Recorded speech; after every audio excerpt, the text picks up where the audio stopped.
오늘은 회개와 거듭남이라는 제목으로 거듭나야지 하늘나라 갑니다. 새로 나야지 하늘나라 갑니다. 왜냐하면 우리는 육신인으로 태어날 때 죄 중에 잉태하였다라고 얘기해요. 그러니까 이 본성을 가지고는 하늘나라에 합당하지 않고요, 들어갈 수가 없어요. 그러니까 이 본성, 죄 중에 잉태한 우리 인생이 거듭남, 본어게인, 새로남, 다시 태어나야지 가게 되는 것이죠. 그래서 거듭남, 새로남은 굉장히 중요한 거예요. 공산주의 국가에서도 하나님은 어떻게든지 말씀하셔요. 공산주의가 다스리던 그 러시아 시대 때 톨스토이 같은 사람들이 우리는 육신으로 태어난다. 그런데 영적으로 다시 태어나야 돼. 영으로 다시 태어나야 된다. 그렇게. 그분은요, 선지자입니다. 공산국가의 선지자. 성경의 이야기를, 그래서 많은 사람들이 도스토옙스키 뭐 이런 사람들의 그 이야기를 들으면서 회심합니다. 회심. 그러니까 하나님께서는 어떤 방식으로든지 하나님의 백성들을 모으시기 위하여 뭐 하도록 하시냐 하면 하나님은 회심하도록 역사하고 계셔요. 저게 될까라고 하는데도 하나님은 역사하셔서 누구를 통해서든지 말씀하셔가지고 그 일들이 일어나도록 하나님께서 그렇게 하시는 거예요. 우리가 이 세상에 소망이 없구나라는 생각이 들도록 하시는 거예요. 이 세상의 기근과 온역과 전염병과 기근과 질병들이 계속 이제 창궐을 할 거예요. 이 세상에 소망이 없구나. 사람들이 마음에 돌아서도록 하나님께서 일하실 거예요. 그래서 하늘나라에 들어가기 위해서는 새로남이 필요하다. 왜냐하면 우리 본성이 죄인이라. 그래서 새로남이 필요하는데 그 새로남의 첫 단계가 회심. 근데 그 일은 누가 하신다? 하나님께서 우리에게 다가오셔서 돌이키도록 그렇게 하신다. 철들어야 자식이라고 얘기합니다. 근데 영적으로 말하면 다시 태어나야, 두 번 태어나야 하나님의 백성이 된다는 겁니다. 그래서 생일이 하나인 사람은 천국에 못 가요. 거듭나야지 천국에 가니까 생일이 두 개인 사람이 천국에 가는 거예요. 저는 7월 16일, 8월 2일이 생일이에요. 여기는 침례 안 받으신 분들 한 분도 없네. 생일이 다 두 개시잖아요. 우리의 인생에 하나님을 향하여 방향 전환한 때가 두 번째 거듭나는 게 철들어의 자식이라는 겁니다. 내가 죄인이구나. 하나님 아버지께서 나를 위해 죽으셨구나. 철든 겁니다. 그거 없이 살아가는 사람은 아무리 뭐 잘해도 철 안 든 자식이에요. 그래서 말씀의 향기 8권에서 보면 회개는 신앙생활에 들어서는 첫 계단이라고 얘기합니다. 이게 맞는 말씀이에요. 예수님은 회개에 대해서 무엇이라고 말씀했는지 잠깐 살펴볼게요.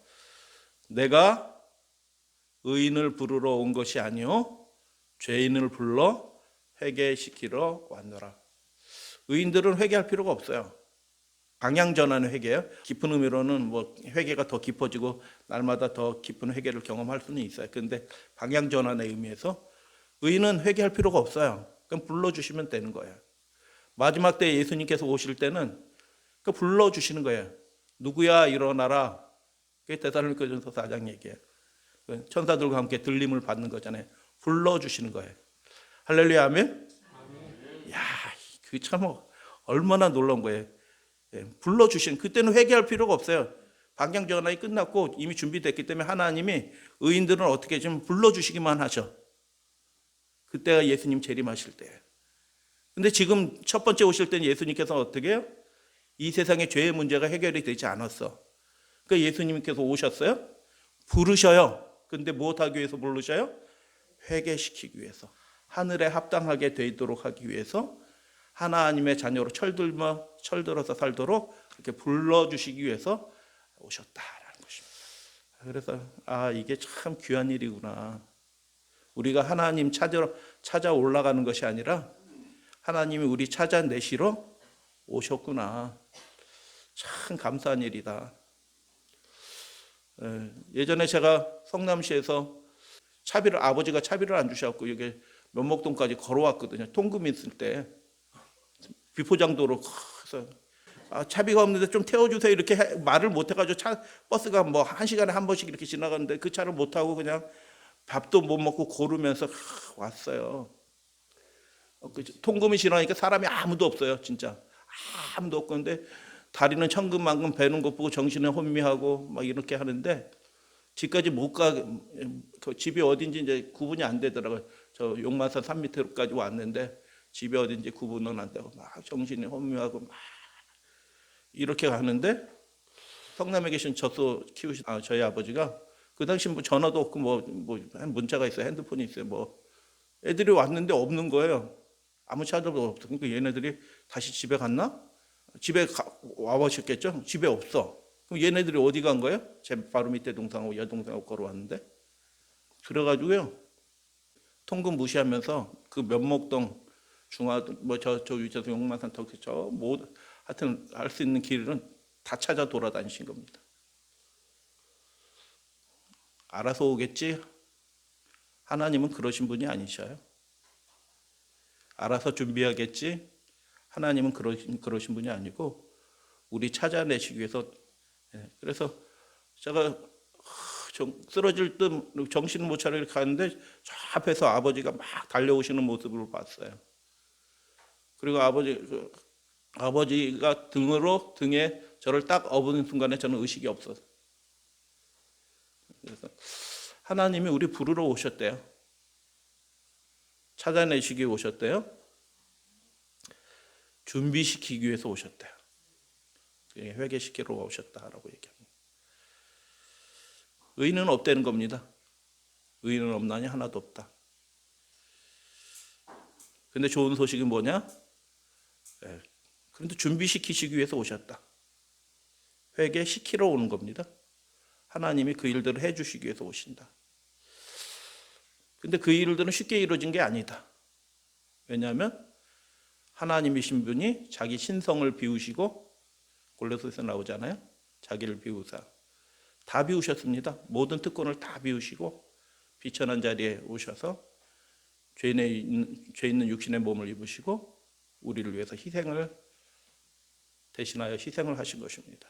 그러니까 회개시키러 오신 게 이게 참 귀한 일이구나. 그래서 예수님이 내가 의인을 불러온 것이 아니요, 근데 나중에는 의인을 부르러 오셔요? 회개시키러 오시는 건 아니죠. 재림의 장면은 영광스러운 장면이에요. 철든 백성들을, 그래서 추수한다고 얘기해요. 철든 백성이, 그러니까 추수하러 알곡을 하늘곳간에 들이러 오시는 것입니다.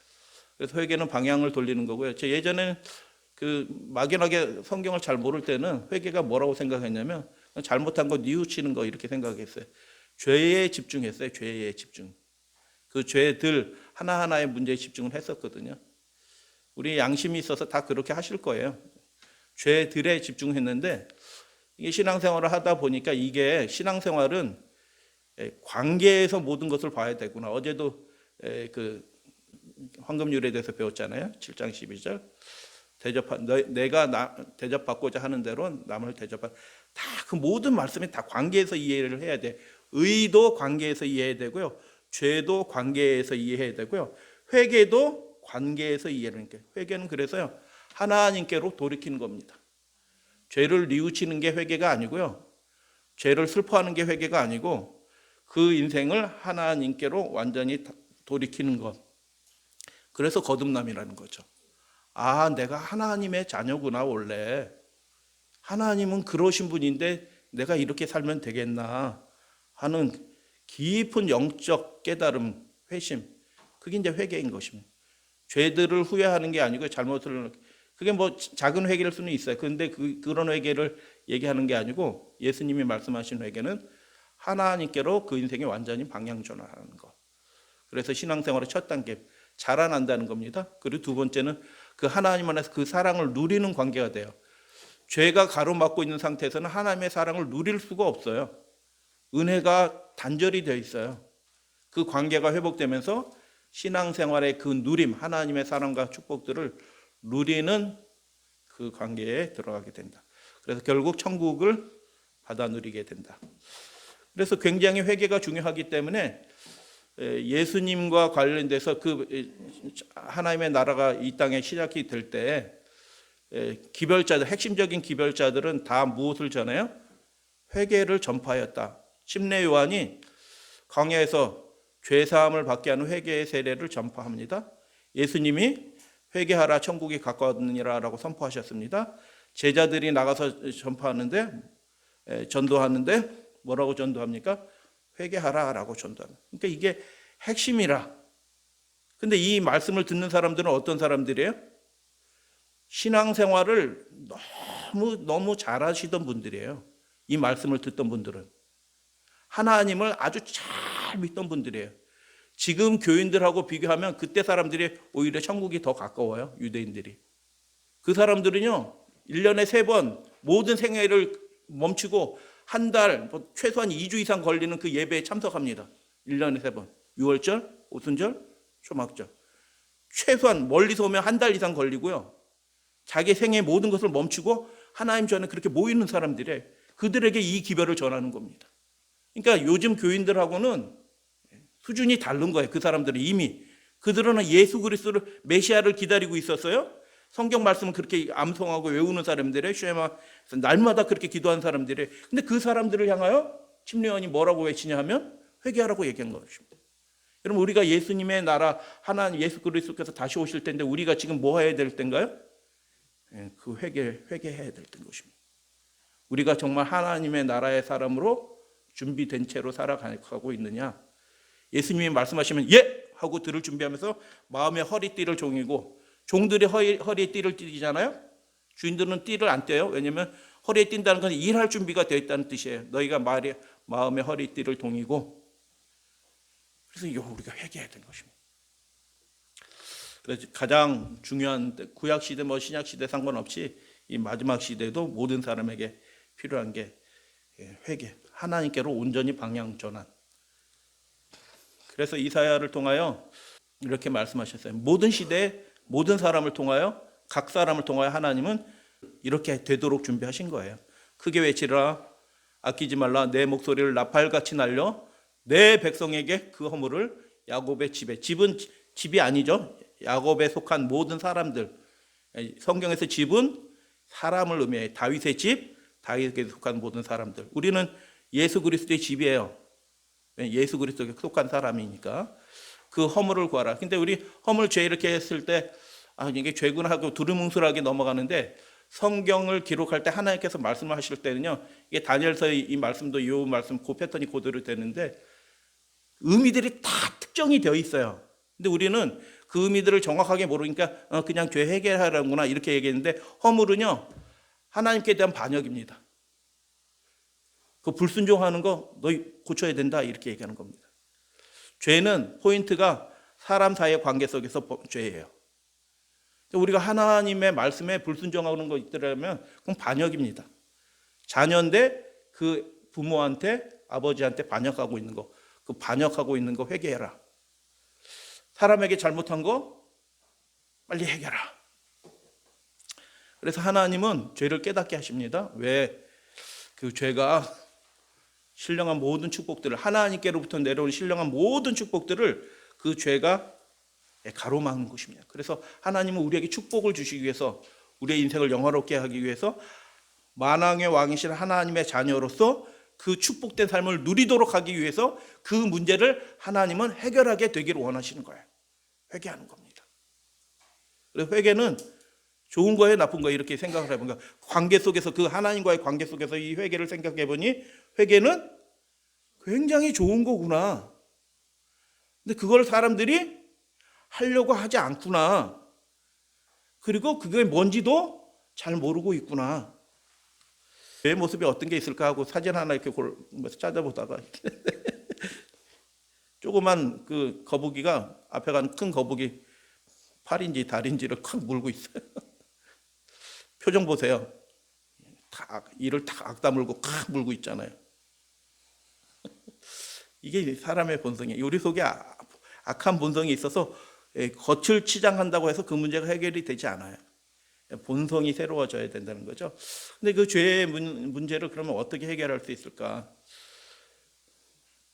의의 열매를 많이 맺어야 하나님께 영광이 된다고 그랬는데 죄들이 있어요. 그래서 그 각각의 문제와 우리가 이거 해결하고 저거 해결하려고 하는 시도들을 많이 해요. 그 시도 자체가 무의미하지는 않아요. 왜냐하면 그 마음을 하나님이 보셔요. 그래서 그 시도 자체가 그 개별적인 문제를 해결하려고 애쓰고 고민하는 것 자체를 하나님께서 무시하지는 않으셔요. 그 마음이 중요한 거니까.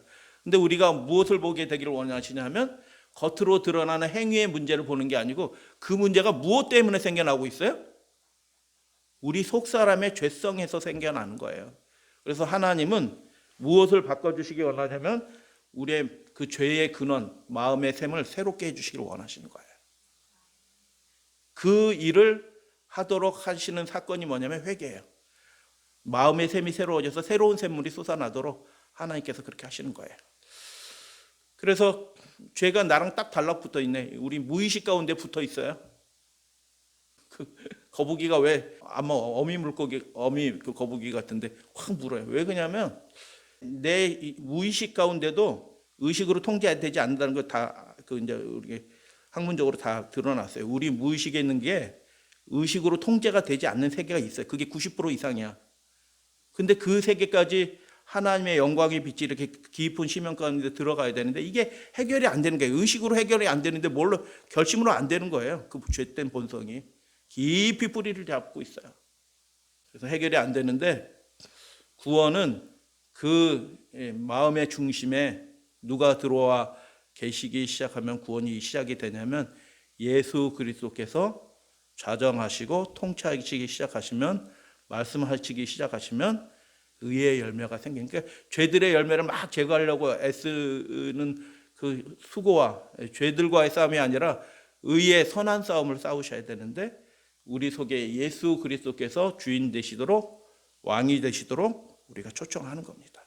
그분을 의지하는 것입니다. 그러면 그분이 우리 속 사람에서 새로운 샘을 터쳐 주셔요. 의의 능력들이 나오도록 해요. 그래서 죄들의 열매를 맺던 나무가 의의 열매를 맺도록 된다.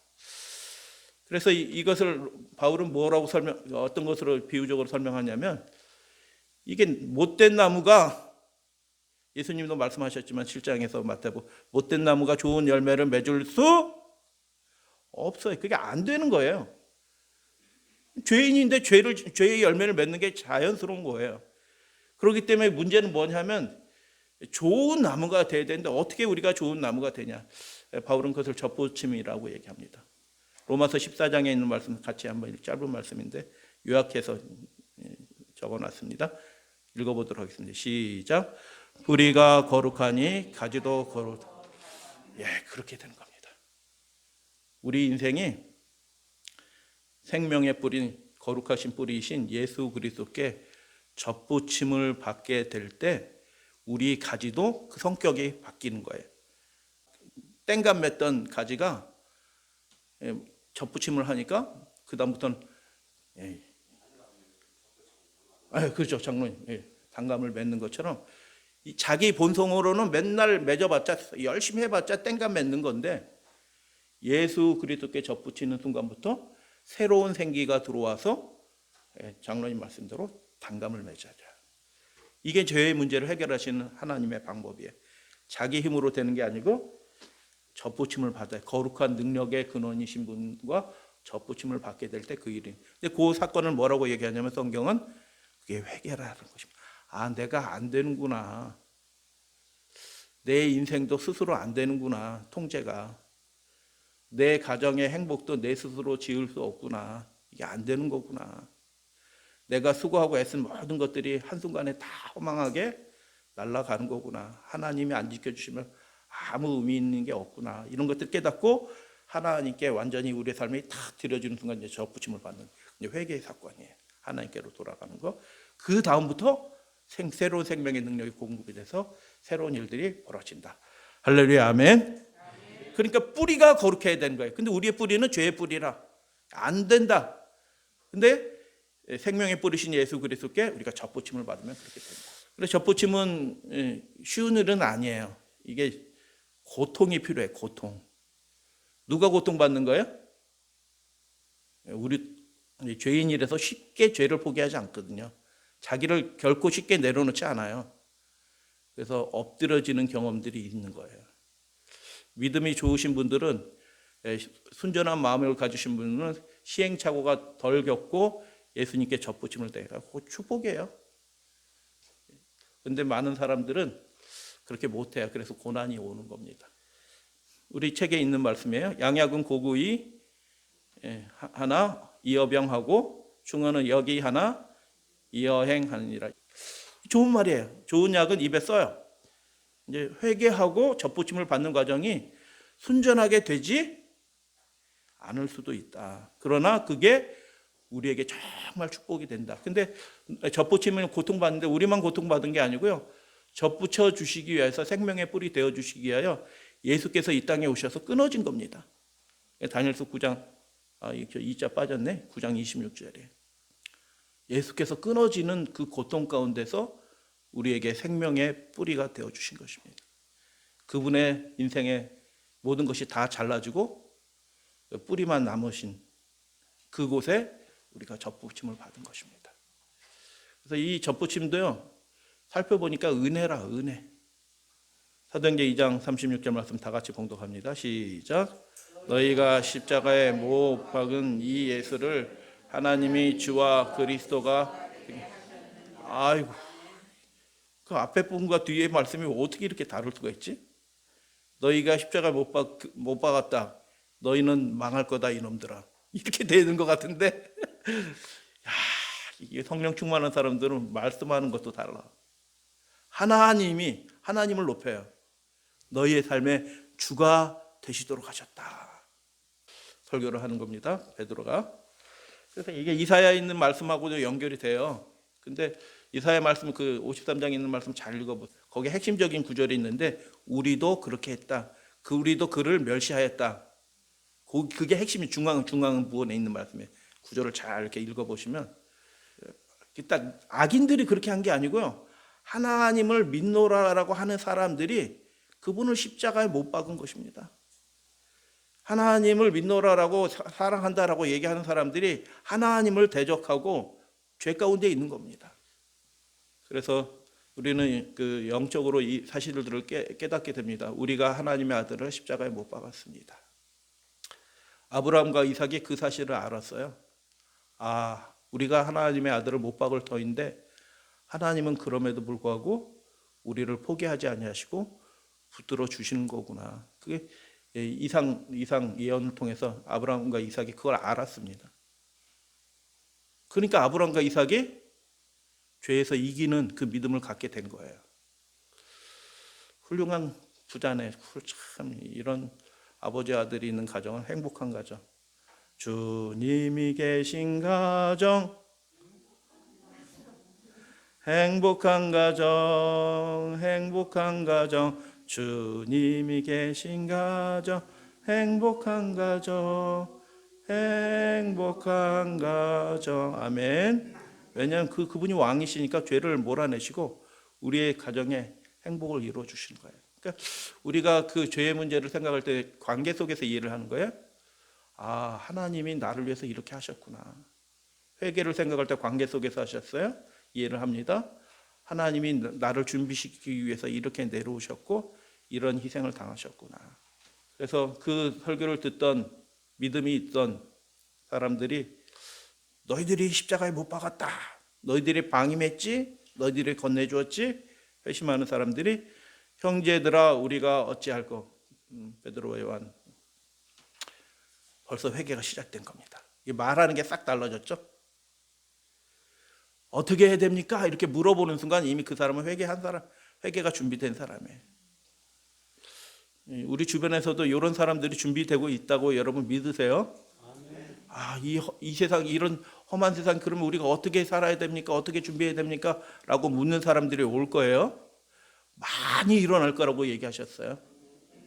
근데 그게 준비되지 않은 사람은 어떻게 준비되는지 해줄 말이 없을 거다.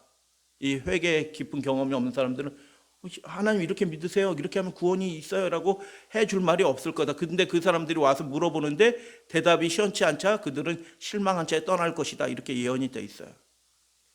그럼 우리 가정이 내가 준비되는 게 내가 먼저 축복을 하나님의 행복을 누리는 거기다 플러스 다른 사람도 구원하는 은혜의 통로가 되는 사람이 되는 것입니다.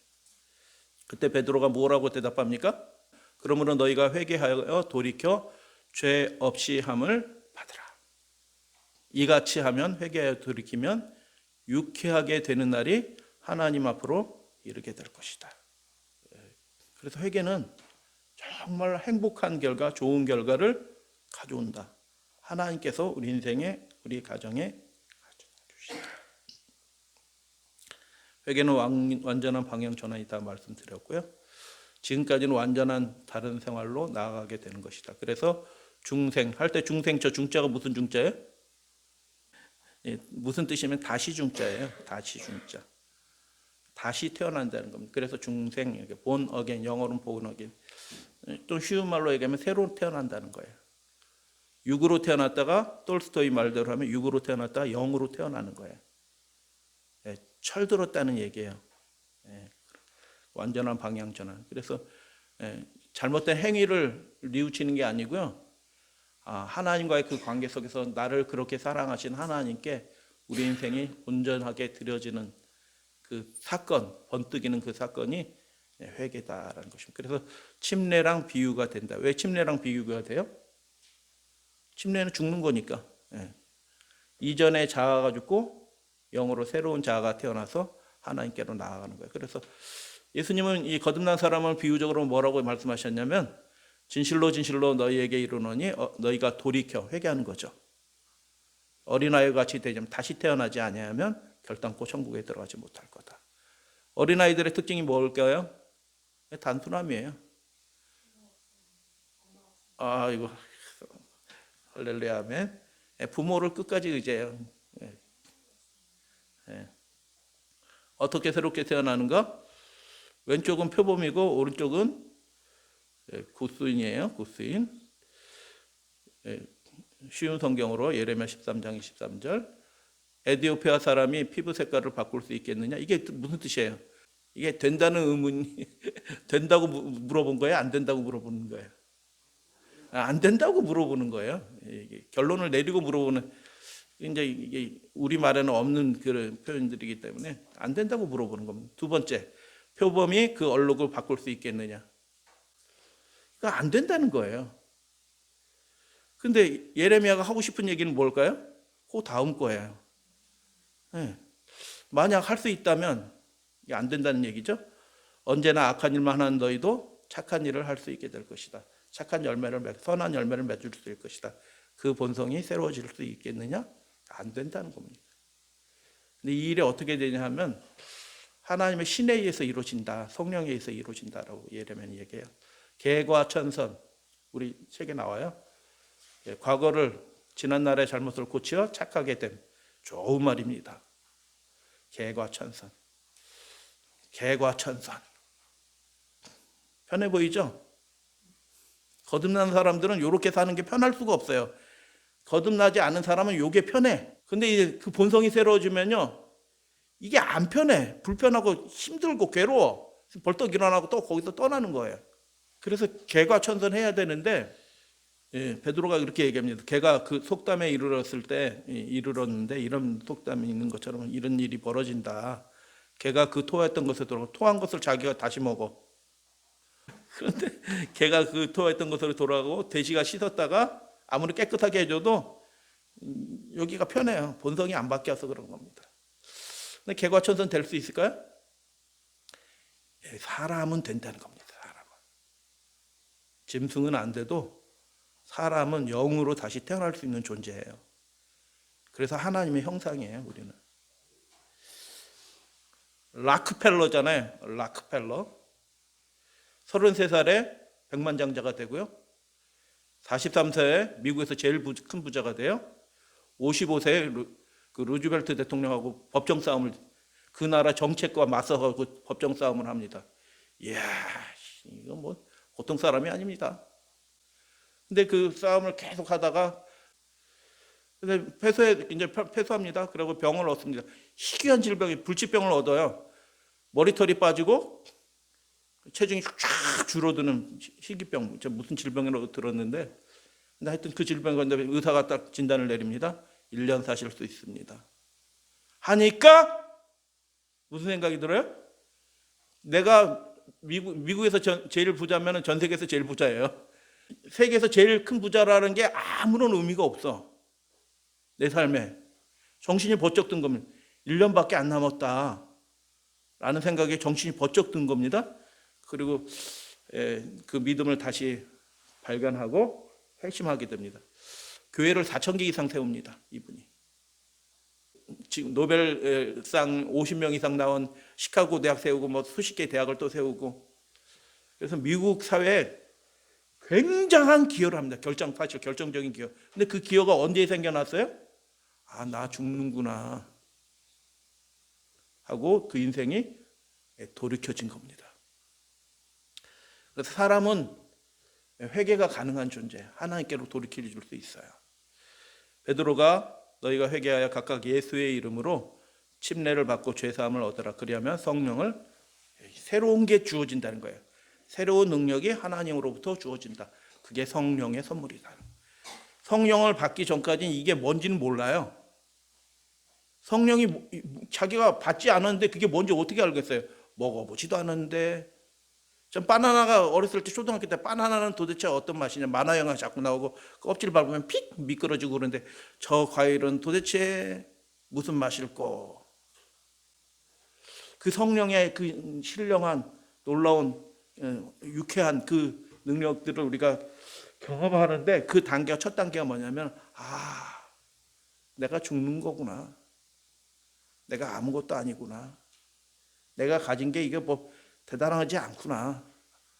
하나님이 안 계시면 내 인생을 붙들어 줄 사람이 아무도 없구나 라는 생각으로 돌이킨 거, 회개하게 되고, 그러면 예수 그리스도께 우리의 삶을 드리면 죄사함을 얻게 되고, 그분의 은혜예요.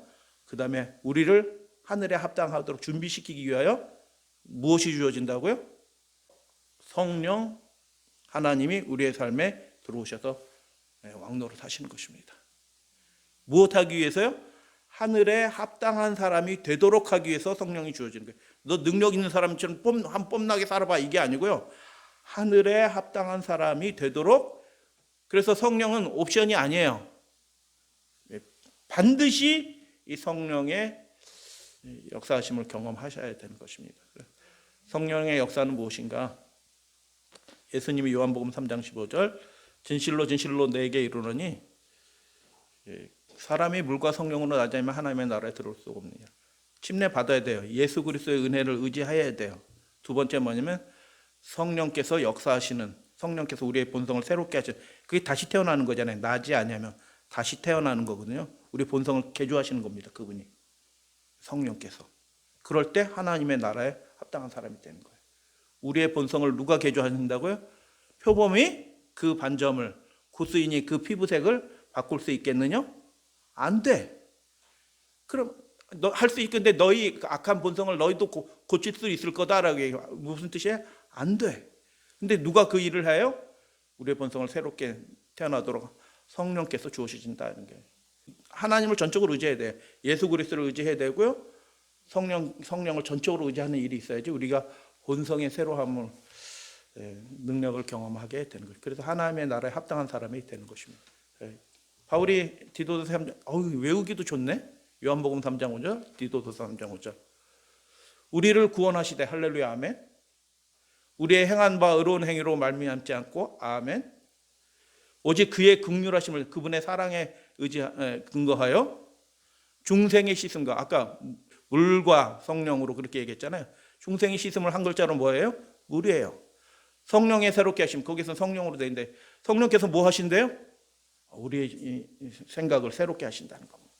그래서 하나님을 그렇게 의지하게 되고, 성령의 음성을 우리가 귀 기울이게 되고, 그분의 말씀의 음성에 복종하게 될 때 우리의 본성이, 속사람이 새롭게 된다.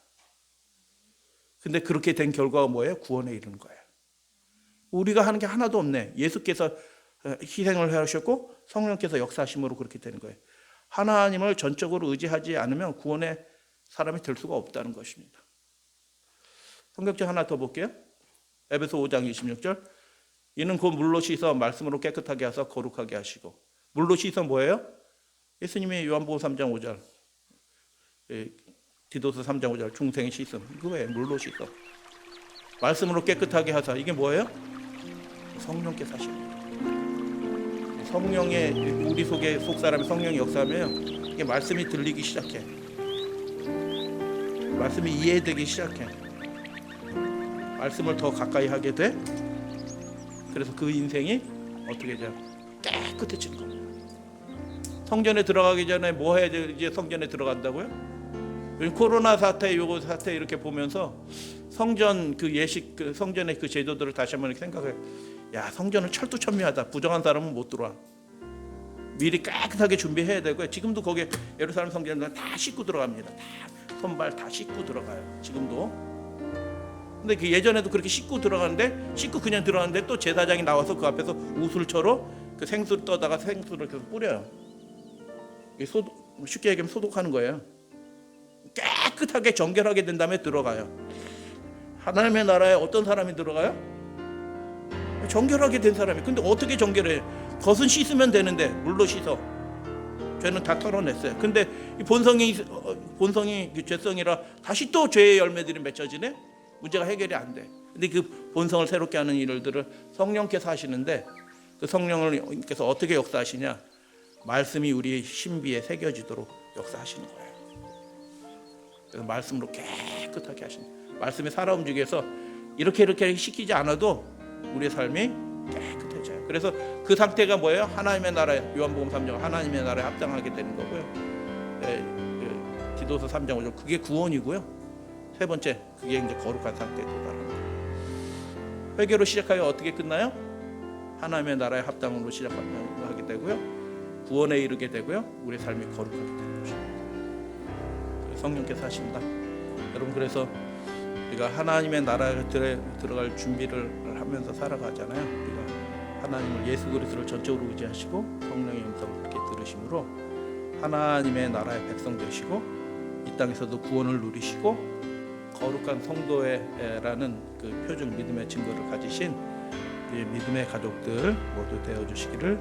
성령께서 운을 두실 때 죄가 자각되고 뉘우치고 고백이 되고 죄를 떠나는 일, 그런 일들이 이렇게 벌어진다. 죄를 깨닫고 뉘우치고 고백하고 떠나게 된다.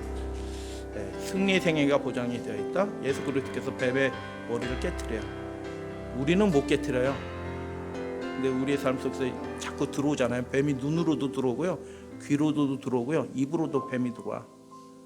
근데 뱀이 들은 그 뱀을, 마귀의 권세를 예수님이 깨뜨리셔요. 그러니까 주 안에서 행하시면, 믿음으로 성령 안에서 그렇게 행하시면 예수 그리스도께서 주가 되셔서 죄를 이기시고 승리하시는 하늘 백성이 될 것입니다.